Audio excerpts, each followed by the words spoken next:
Hi there, this is Ranjit. How are you doing? In this video, I'm going to talk why the OnePlus 5 is not a flagship killer. And I've already posted the review of the OnePlus 5 just about 3 days ago. It was a pretty long video. That is the reason I didn't include this. And in my title, I said OnePlus 5 review pros and cons. Is it the flagship killer? Question mark. Before I answer that question, overall the OnePlus 5 is a very good device, and for the price you're getting a lot. But again, OnePlus markets their product as the flagship killers. And again, this brings me to the question, what do you mean by a flagship device? A flagship device is the best product by the company. But again, if you're talking about a flagship product in a general industry, it has to be the best in everything. It has to have cutting edge stuff. And certainly the OnePlus 5 is not that. Don't get me wrong, it's still a very good phone. If you want to know the pros and cons about this one, check out my full review. But again, I feel this is sort of false marketing, and I'll talk about it why. I've taken down some points, and there are some things that the industry leaders can learn from OnePlus. In those aspects, I feel it's a flagship. But overall, if we talk about this and say that this is a flagship killer, that means it's the best smartphone in the world. No, far away from that. And I'll tell you why. The first thing is that this OnePlus 5 was stressing a lot about the camera, and that's the highlighting point about this OnePlus 5. Now it has the dual camera setup. And yes, it's certainly a huge improvement if you compare it with the OnePlus 3 or even the OnePlus 3T.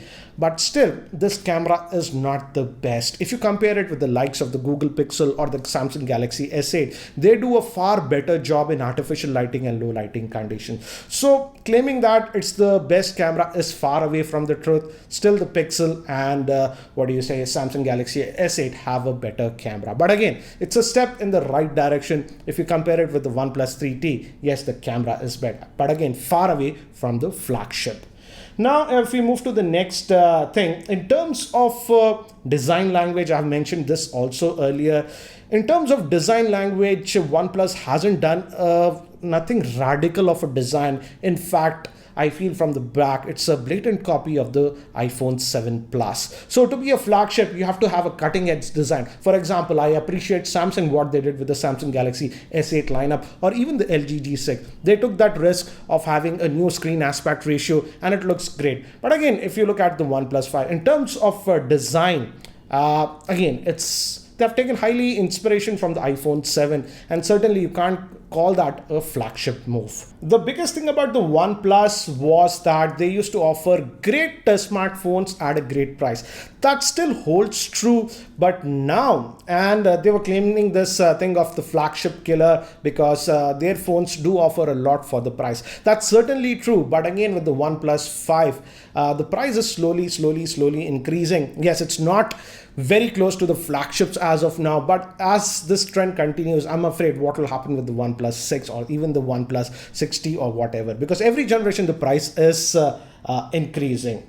And again, regarding, I don't like the fact that OnePlus is trying to hype this device with some of the false marketing. Earlier with the OnePlus 5, we had that benchmark scandal. They were gaming the benchmarks. I don't know why they did it, because this phone is really fast. So it was a very silly move. And they also claimed before the launch that they were tying up with DxO and they would give a DxO rating. But again, after the launch, we don't see anything about that. They don't have any DxO rating. I feel they purposely are not listing out the DxO rating because it simply cannot match the DxO ratings of the other flagships like the Pixel or even the HTC. So again, I feel OnePlus is getting into this false kind of marketing. If you have worked with DxO, why not just publish your results? And yeah, it might not be as good as the Pixels or the others one, but yeah, should be fair and give out this rating. This is the DxO rating. So I don't like the fact they're trying to hide a few things, hyping up a few things, and doing gaming benchmarks and stuff. That gives a bad taste. As a reviewer, I don't like the fact. And again, most of the flagship smartphones, even Androids, for example, if you take the LG G6, Samsung Galaxy S8, HTC U11, etc., all are water resistant phone. But this OnePlus 5 does not have any IP rating. They say that the OnePlus has some sort of nano coating, but OnePlus is not giving any IP rating to this. So officially, this is not a water resistant phone. And most of the other flagships are having water resistant features. So I feel that is another thing that is lacking on the OnePlus 5.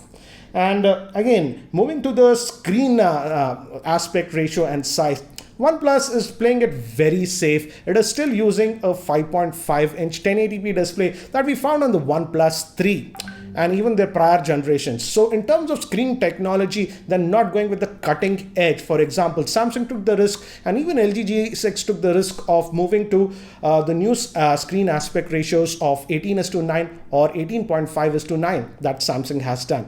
But again, and I feel that's a great move. I have personally used the Samsung Galaxy S8 and even the LG G6. And once you get used to those screen aspect ratio, these old ones that are having the, regular 16:9 feel just fat.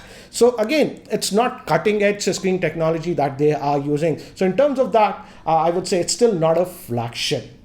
So these are some of the things that I don't like about the OnePlus, and other flagship devices, for example, have an edge over the OnePlus 5. But here are some of the things that I feel OnePlus does very well, in fact, considering the price point at which it sells. And the first thing is that this OnePlus 5 is a very fast and fluid device. I have to say, it's an extremely fast device. It's having the latest Snapdragon 835 chipset and ample amount of RAM. And I like the fact that it has Oxygen OS, which is almost bloat free and has some useful additions. And I never faced any issues of lagginess while I was using this phone. If I have to say, it is one of the most responsive Android smartphones that I have used, very close to almost Pixel. That I can't even say for the Galaxy S8. The Galaxy S8, yes, the design is a very refined, one of the best looking smartphones out there. But with that new TouchWiz or the Samsung experience, what they call, still I notice a micro lag. So in that aspect, I would say OnePlus has done an excellent job. Very fluid device. You don't have to worry about RAM management or load apps out of RAM. So in terms of that, they have done a spectacular job. And some of the big players actually should learn from OnePlus. Next thing is, again, still, yes, the price of the OnePlus has increased if you look at the, older versions of OnePlus, but still, considering what we are getting, the Snapdragon 835 with the 6 or 8 GB of RAM and 64 or 128 gigabytes of storage, you're still getting a lot of hardware for the price. For example, if we talk about the flagships like the Samsung Galaxy S8, yes, they do have one version of the Samsung Galaxy S8 Plus that has 6 gigabytes of RAM and 128 gigabytes of storage. But the price for that one in India is what? 74,000 rupees. So you can see that huge price difference. So still, you're getting a lot of hardware for the price, even with this OnePlus 5. And overall, I would say in a smartphone, what as reviewers we look at is a very balanced smartphone. If a smartphone is great at one thing but is not good at one thing, you don't get that balanced experience. But with this OnePlus 5, yes, it is not excelling in every area. For example, camera, it's not the best, I agree. But overall, if you take into consideration, it's a very balanced phone that you are getting. And I think so that is very important in daily use. And also, I like the fact that it has some minor things like the alert slider. It's a physical switch using which you can just slide it and move to do not disturb, silent mode and stuff like this. And I feel it's a very practical addition to OnePlus devices. And I still don't get it why other Android manufacturers haven't employed something like this. It's just practical. Once you get used to it, you just feel that it should be there on every Android smartphone. And lastly, I love the dash charging feature on the OnePlus 5. Again, we saw that with the OnePlus 3 and the OnePlus 3T. Still, I would say it's one of the best in the industry. It charges the phone extremely quickly, and it does not even heat up the phone when it's charging quickly. That's not the case with other fast charging solutions. And in fact, if your phone is on low charge, even just a 20 minutes of charge with the dash charger should easily give you about 4 or 5 hours of battery life. So I love the implementation of dash charging, and I like the fact that even when you're doing that fast charging with dash charging, the phone does not heat up. So in these respects, I would say it's a flagship killer. But to say that this is a flagship killer overall, I won't say that's the truth, because the OnePlus 5 certainly is not the best in every area. Again, to know the pros and cons of this device, I would suggest you watch the main review that I posted earlier. Just wanted to get this thoughts out. I feel it's sort of a false marketing calling it the flagship killer. Yes, I hope OnePlus improves with the OnePlus 6, and I feel they will do that. But as of now, calling it the flagship killer is not the truth. Certainly, it's sort of a flagship device and it does offer you a lot for the price, but certainly it's not the best in every scenario. I hope you found this video helpful. If you found it helpful, I'll appreciate if you can click the like button. And if you're still not subscribed to my YouTube channel, hit that subscribe button. Thanks for watching. This is Ranjit and I hope to see you in my next video.